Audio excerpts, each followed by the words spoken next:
Olá a todos, sejam bem-vindos a mais uma aula de patologia na nossa playlist de inflamação. Estamos terminando a playlist. Hoje falaremos sobre as inflamações crônicas. Não esquece, curte, comenta, segue o canal, faça suas perguntas e aguarde também todos os dias os nossos próximos capítulos das aulas de patologia. Hoje faremos uma abordagem abrangente dos processos inflamatórios persistentes ou crônicos. Falaremos sobre as características microscópicas, os mecanismos patogênicos e as manifestações clínicas da prática médica. O que define uma inflamação crônica? A duração prolongada acima de 6 meses, mantém-se ativa devido à permanência do agente agressor ou agentes que voltam a ser continuamente, por exemplo, a persistência do agente, quando falamos sobre a exposição contínua a toxinas, tabaco, fenômenos autoimunitários também que mantêm a inflamação, e as características celulares, que é o predomínio de células mononucleares, macrófagos e linfócitos, em vez de sinais agudos típicos como eritema e edema. Características microscópicas da inflamação crônica. Área de atividade inflamatória. O exame microscópico revela regiões como exudato celular, predominantemente de mononucleares, incluindo macrófagos e linfócitos. Essas áreas apresentam fenômenos alterativos simultâneos ao processo de regeneração e reparação tecidular. Na hepatite viral crônica, por exemplo, observam-se regiões de necrose acompanhadas por infiltrado de linfócitos e macrófagos, ao lado de áreas de fibrose e extensão variável. As manifestações clínicas variadas. Em algumas inflamações de longa duração, em tecidos conjuntivos, por exemplo, observa-se edema e dor, com pouca exudação celular. Essa apresentação é característica de condições como tendinite, fascite, osteoartrose, fibromialgia, onde os sinais inflamatórios clássicos podem estar ausentes ou minimizados, mas a inflamação está lá. A ausência de eritema e edema evidentes não significa que não tem um processo inflamatório ativo. Os fenômenos tardios da resposta inflamatória, especialmente os separativos, predominam sobre as manifestações agudas iniciais. Vamos lá nos fenômenos reparativos exacerbados. O estímulo inflamatório. A inflamação crônica gera produção excessiva de fatores de crescimento. A proliferação da matriz ocorre em regiões não diretamente afetadas pela inflamação. Lesões hipertróficas. Podem surgir inflamações pseudotumorais. Na miocardite chagásica crônica, surge fibrose endomiocárdica, por vezes distante dos focos da miocardite. Essa proliferação excessiva pode induzir a hiperplasia de células do parênquima ou formação excessiva de tecido conjuntivo vascular. Modelos experimentais, por exemplo, fazem desafio na investigação. Não existem modelos experimentais simples que reproduzam fielmente as inflamações crônicas humanas. Essa limitação dificulta o reconhecimento e o conhecimento preciso dos fatores envolvidos. Consequentemente, o desenvolvimento de medicamentos eficazes. A artrite por adjuvante em ratos simula a artrite reumatoide humana. Infecções experimentais provocam inflamações crônicas, embora nem sempre superdisponíveis às humanas. E a doença de Chagas, que é a miocardite progressiva sem a fibrose exuberante típica da forma humana. As modificações celulares no exudato. Em inflamações crônicas são frequentes as modificações significativas das células do exudato inflamatório. Dependendo da etiologia, linfócitos T ativados adquirem aspecto linfoblasto, com citoplasma abundante e características de célula de ativa proliferação. Simultaneamente, os linfócitos B podem diferenciar-se em plasmócitos, células especializadas na produção de anticorpos. Em certos casos, o exudato organiza-se simulando tecido linfóide, com folículos linfóides, centros germinativos e veias de endotélio alto, como observado na artrite reumatoide e na tireoide de Hashimoto. Inflamações granulomatosas, definição e organização celular. As inflamações granulomatosas caracterizam-se por modificações especializadas das células do exudato, que se organizam em formas de agregados circunscritos denominados granulomas.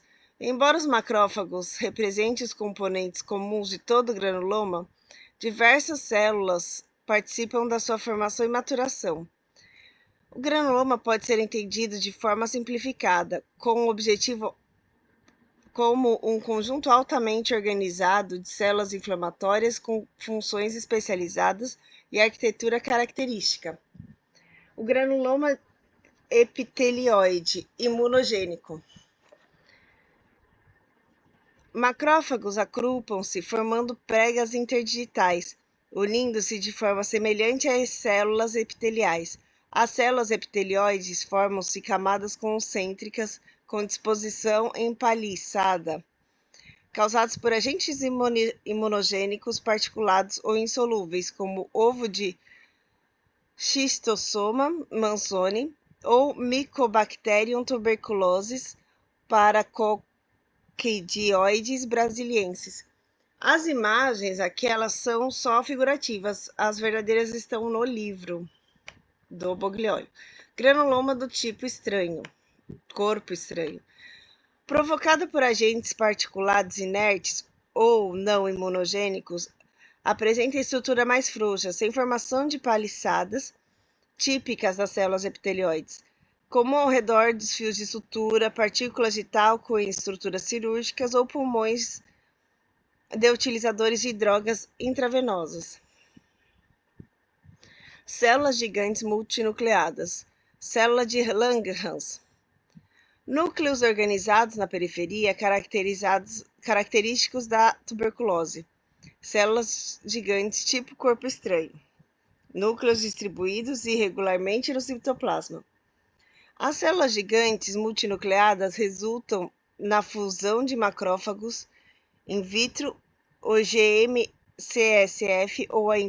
e a interleucina 6 são importantes mediadores desse processo de fusão celular, gerando células com múltiplos núcleos e grande volume citoplasmático. Composição celular dos granulomas: a tuberculose, células epitelioides empaliçada, células de Langerhans, coroa de linfócitos e macrófagos e necrose caseosa central. Esquisitomatose. Esquisitossomose. Eosinófilos abundantes, macrófagos e linfócitos, ovo no centro, necrose granular acidófila. Paracoccidiodomicose. Linfócitos e macrófagos, grande número de neutrófilos, possível fusão purulenta e necrose do tipo caseosa. E a sífilis? Macrófagos, poucas células epitelioides, células gigantes, grande número de plasmócitos e necrose gomosa. A vascularização e evolução dos granulomas. Os granulomas epitelioides são pouco vascularizados. Na periferia, as células endoteliais formam pequenos capilares de difícil visualização em preparados histológicos de rotina. Durante muitos anos, admitiu-se incorretamente que esses granulomas fossem avasculares.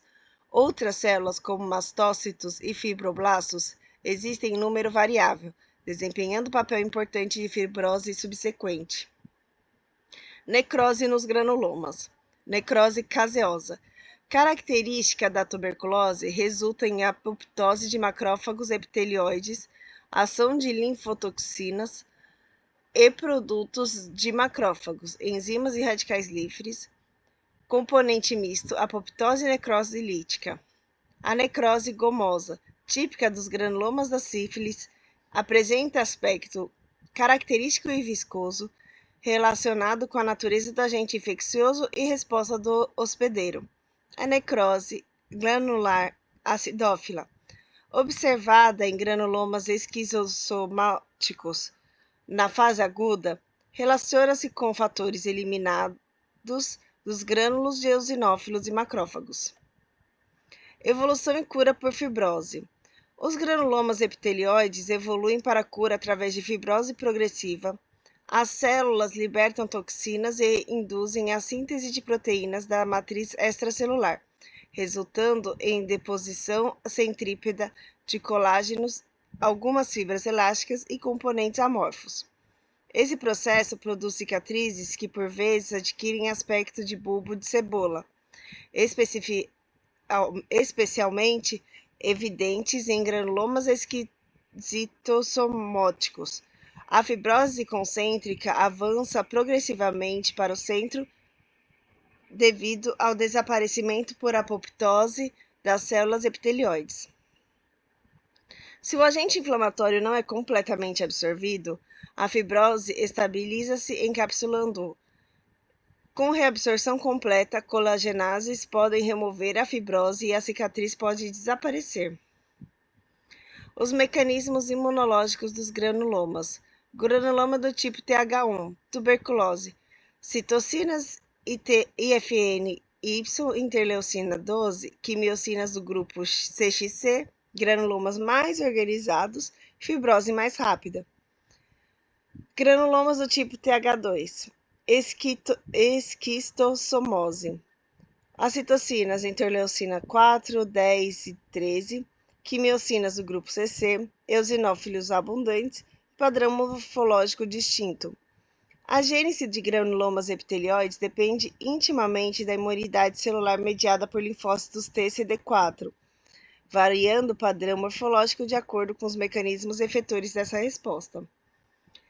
Os granulomas do tipo corpo estranho formam-se em torno das partículas não imunogênicas e são muito comuns ao redor dos fios de sutura e partículas de talco em estruturas submetidas à intervenção cirúrgica ou em pulmões de utilizadores de drogas ilícitas.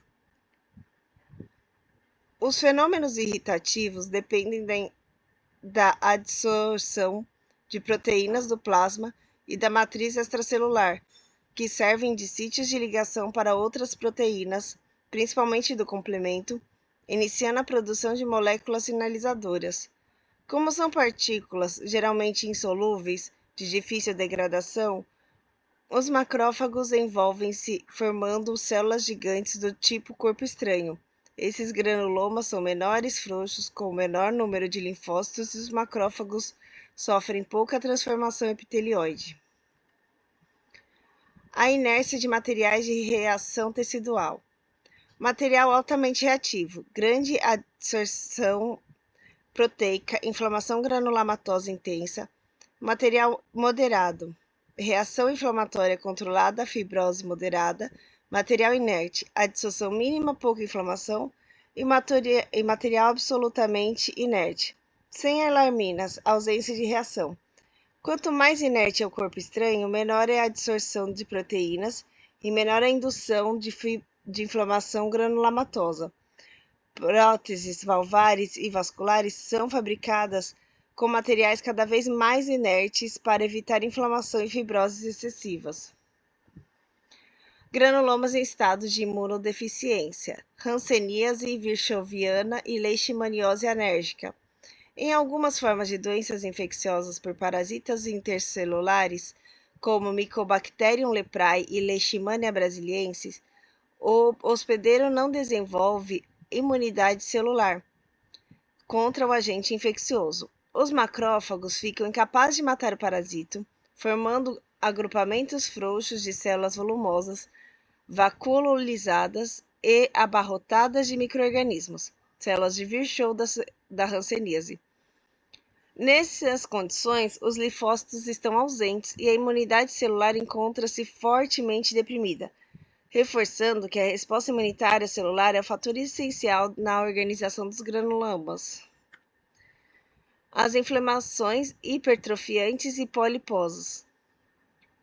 Características principais: inflamações crônicas com acentuada neoformação, conjuntivo vascular ou hiperplasia de componente do parênquima, ocorrem sobretudo em mucosas. Manifestação clínica: formação anatômica normal, papilas e dobras, tornando-se mais espessas e salientes, podendo formar elevações na superfície, pólipos, retite, colite e cistite poliposas. Esquistossomose intestinal: forma poliposa e pseudotumoral, massas duras, de tecido fibroso com numerosos granulomas fibrosados, ovos e restos de ovos calcificados. Inflamações esclerosantes: fibrose secundária e disfunção orgânica. Inflamações crônicas podem ter aspecto esclerosante, caracterizado por neoformação fibrosa excessiva e sua retração, que subvertem profundamente a arquitetura do órgão e as suas funções normais. Esse processo causa uma doença secundária, a fibrose do órgão, independente da inflamação primária que a originou. Um exemplo clássico é a fibrose pulmonar secundária a pneumonias intersticiais, induzida por radiação ou fenômenos de autoagressão imunitária.